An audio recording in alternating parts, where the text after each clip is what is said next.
السلام علیکم۔ اسلام آباد کے بعد اب گوجرانوالہ، جی ہاں، ایک اور مسجد کو شہید کرنے کی کوشش، ایک اور تنازع، ایک اور احتجاج۔ سوال یہ ہے، یہ سب آخر کیوں ہو رہا ہے؟ کیا مملکت خداداد پاکستان میں مساجد بھی محفوظ نہیں رہے؟ کیا آپ حالات حاضرہ سے آگاہی حاصل کرنا چاہتے ہیں؟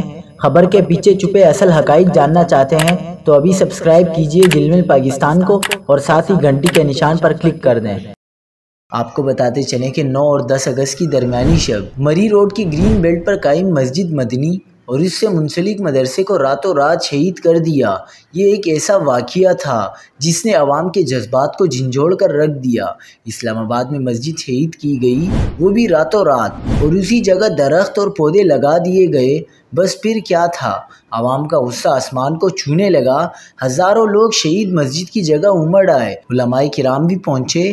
دباؤ اتنا بڑھا کہ حکومت کو پیچھے ہٹنا پڑا۔ انتظامیہ نے گھٹنے ٹیک دیے اور اعلان کیا کہ 48 گھنٹوں میں مسجد کی دوبارہ تعمیر شروع کر دی جائے گی۔ اسلام آباد کے بعد گوجرانوالہ میں بھی حکومت ایک اور مسجد کو گرانے پہنچی۔ مسجد فاروق اعظم کو گرانے کی کوشش پر عوام نے فوری رد عمل دیا، سڑکوں پر نکل آئے اور شدید مزاحمت کا اعلان کیا۔